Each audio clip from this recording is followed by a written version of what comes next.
Hi and welcome back. My name is Elna from elnakane.com, and for today's video, I'm going to share with you 8 red flags that you should know as a freelance writer when you are job prospecting. Right, so finding legit writing jobs. When you go online to job sites and job boards, to find a writing job, you will also come across scams. Now, these writing jobs aren't real jobs, and you will not get paid if you write for these companies. But how can you tell what is a red flag when viewing a job ad, right? Versus something like a scam. Let's find out how. So the first thing is this job ad wants a free sample from you. So if you're searching a job board and the job description says they want a unique sample from you and doesn't mention that it's a paid sample, don't apply to that gig. This company or website is looking for free content, especially if the job reads almost like a content mill, is seeking bulk content for very little pay. I skip over those gigs when I'm looking for a job on a freelance writing job board. So here are some examples that I just found today. These job ads were posted on sites like ProBlogger, Blogging Pro, freelancewriting.com, and they also have a little description, and then they want you to go to their application, and it's usually something like this. So here's one that says writing samples. They want 3 examples of articles you've written in the past. It says live blog articles or Google Docs links. Now,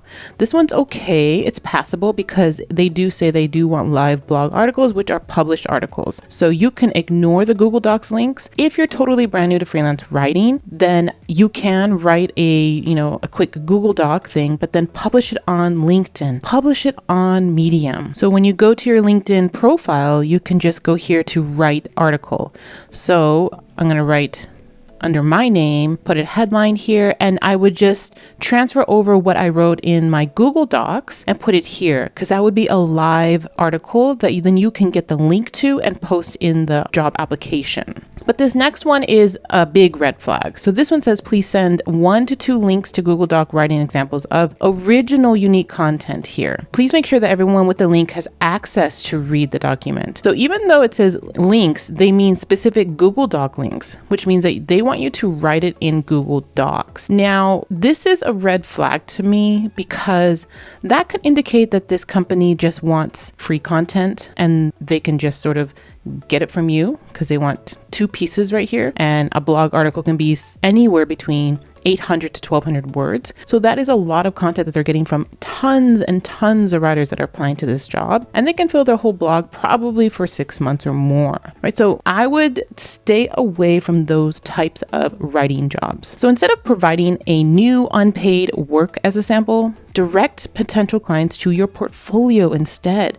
or offer to write a paid sample, right? Never provide original work without an agreement in place for the compensation. This is key. If you fill out that form, you can just put, instead of the link, say, here is a link to my portfolio with similar content about whatever the niche that they want, right? So it's best to walk away if they don't allow that. The second red flag you should know is low pay. Now, if a client is offering you peanuts for your hard work, it's a clear red flag. Your skills, your time, and effort are valuable, and so don't sell yourself short. What I consider low pay is anything under 10 cents a word is low pay, and anything under 5 cents a word is very low pay, right? So you're thinking of like content mill sites, they pay between 2 to 3 cents a word. I would definitely not use those as a way to make money writing, but you could use those types of low paying jobs as sort of a supplement to your income. Like this month, I need to make at least another $100. Well, then I can write a few blog posts, through Writer's Access, for example.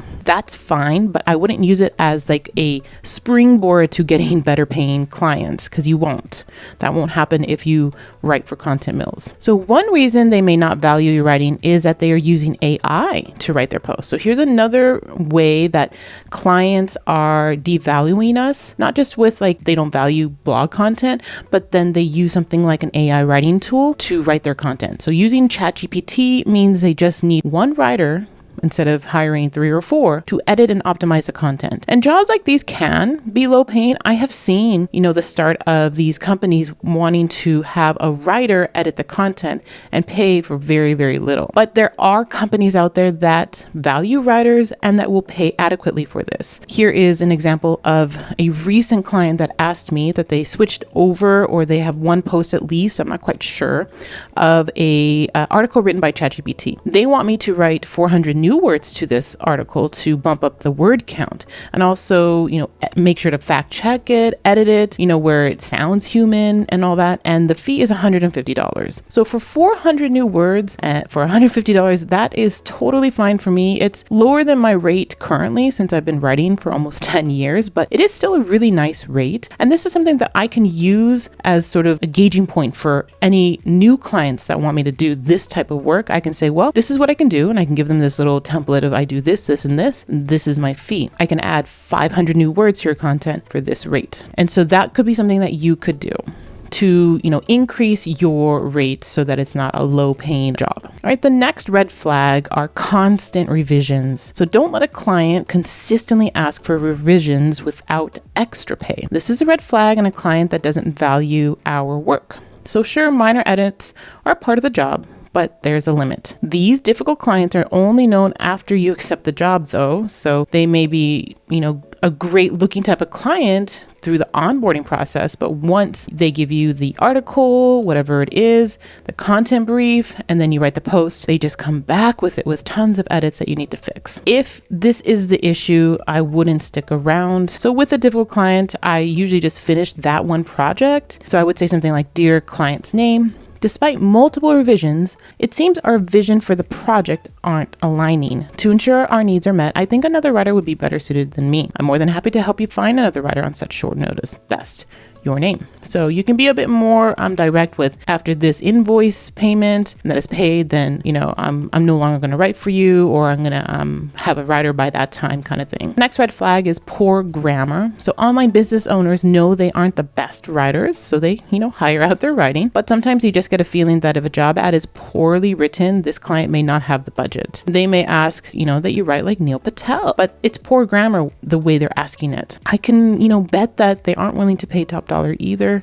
It's not always the case, but I've seen enough leads in my inboxes to see that poor grammar usually means English isn't their first language and the pay usually is low. But like I said, it's not always the case. The next red flag is poor communication. Now, if a client is difficult to reach or gives you vague information or instructions or is disrespectful, that is a red flag. Communication is key in any business relationship. And I had this happen to me recently. I submitted my work and then I heard nothing for weeks. I wasn't sure if they received my article, so I kept replying and giving them my article again and again and again. Needless to say, once they communicated, I invoiced them and parted ways. All right, the next red flag is that the client just doesn't know. If a client has a startup, they may not know how to work with freelancers and they may view you as an employee instead of a freelancer. So with these clients, you just have to educate them on this process, but this leaves you vulnerable to the client not seeing you as a collaborator and as an asset to their company. Instead, they're just viewing you as a commodity from their viewpoint, and they won't pay you very well because that's what they're seeing you as, an employee, a commodity writer. Anyone can fill that role, not just you, kind of thing. I wouldn't stick around if that's what a client views you as, because they don't know that freelancers offer different insights. They're collaborators. You work with them, partner with them. The next red flag is that they are a scope creeper. Now, if a client keeps adding tasks that weren't part of the original agreement